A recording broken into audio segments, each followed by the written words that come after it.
Thanks very much for tuning up, everybody. It's much appreciated. So what I'm going to take you through is, I guess, an introduction to what demand response is, I guess, in terms of how Transpower sees it, but it's from a consumer's perspective. Okay, so we'll have a look at the supply chain. There's a supply chain in demand response world. And in particular, we'll have a look at who this curtailment service provider is, what that beast is. We'll also have a look at demand response in action.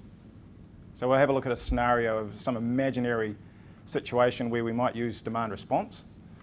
And then the big thing about demand response is it requires consumers, or the demand side, to understand what it is in order for it to work. Because without the demand side participating and understanding how to participate, it's not going to work. So what is demand response? In very simple terms, demand response is where you've got an organisation like Transpower, it doesn't have to be Transpower, but where you've got a central organisation like Transpower who sends a signal out to consumers. Consumers respond in some way, and if they respond, then we pay them for doing that. So, consumers in demand response world can be lots of different things, and it's people going about their everyday business using electricity to do stuff like, a factory, for example. They might be making shoes, cheese, iPhones, whatever. You've got cluster businesses like a supermarket chain. Or you've got a commercial building, a high-rise building like this, or a hotel. And a big thing in New Zealand, a bit of agribusiness, so they're pumping a bit of water around. So they're all very different businesses, but they have one thing in common, and that's that they can manage their demand when we need them to. And they all do it different ways. So a factory, for example, the hard to do stuff for them is to move their production line around. So rather than make their shoes right now, they'll move it 3-4 hours into later on in the day, or they'll just defer it until tomorrow. That's the hard to do stuff. A lot of them also have standby generation, so they'll keep making their widgets and turn their standby generation on to reduce their net demand. A cluster business like a supermarket chain might be a bit of an issue for an individual supermarket to turn its chillers off for 2-3 hours at a time. So they take turns around the chain, cycling amongst the chain. So as a group, aggregated together, they deliver the response that we need. And for a commercial building like this, the low-hanging fruit is going to be the lighting, heating and cooling. So people need to stay relatively comfortable during the day. So rather than switch the lights off, turn the heating and cooling off, it's reduce the heating and cooling requirements for a couple of hours, or dim the lights rather than turn them off.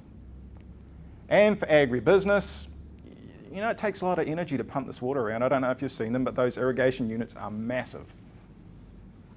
And they're there for a reason. They're to water the grass so the cows can eat the grass, so they can make milk, so you can have lattes in the morning or Wheat Bix with your milk.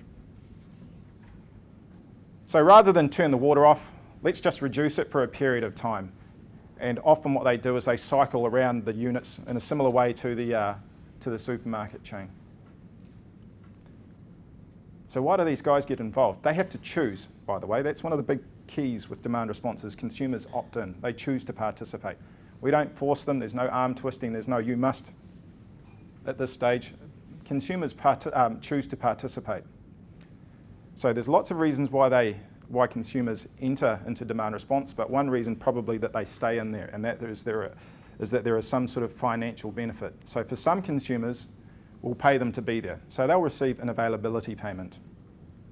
Okay, so that'll be a monthly, quarterly, annual sort of payment. So that when we call them, we know they're going to be there. And then when we do call them, and they deliver what they've promised, they'll receive a delivery payment.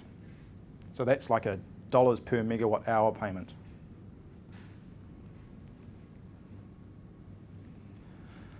So let's have a look at the supply chain.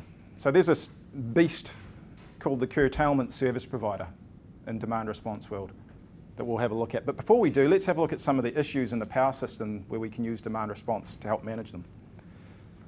So heat wave and cold snap. I'm going to be teaching a lot of you to suck eggs here. You know all of this, but we'll go through it anyway. Heat waves and cold snaps, they're classic examples of creating peak demand. We can use demand response there to help manage those peaks. It's not an issue so much for Transpower as a lines company, but spot prices from time to time, they can go sky high. if you're exposed to high spot price as a buying group, as a retailer, as a large user, you can use demand response to help manage your exposure as a risk management tool. And generation outages, they happen from time to time, planned, unplanned. We can use demand response to ride through those planned outages and to recover a little bit more elegantly from those unplanned outages. And this is the big ticket item for Transpower, as Siobhan mentioned. Rather than build that new substation, put that new transformer in right now, if we can use demand response to help push that investment out 2, 3, 4 years, that's good for us and that's good for the country as a whole. So this is our primary focus at the moment, is to use it to help us defer investment as a non-transmission solution. And another big, hairy, audacious goal for us, we can use demand response to help create outage windows, because sometimes it's pretty hard to get those windows when we want to perform maintenance on certain parts of the grid. So, here's our supply chain, traditional supply chain in the electricity industry at the moment. So we've got Transpower. We know who Transpower is. We own and operate the national grid. And then connected at our substations, we have electricity distribution companies. So that's your Unisons, your Wellington Electricities, your Victors, you know who they are. And then sitting over the top of those electricity distribution companies, you have load serving entities like retailers, like embedded network owners and buying groups who eventually serve the consumer. And then in demand response world, we have a curtailment service provider.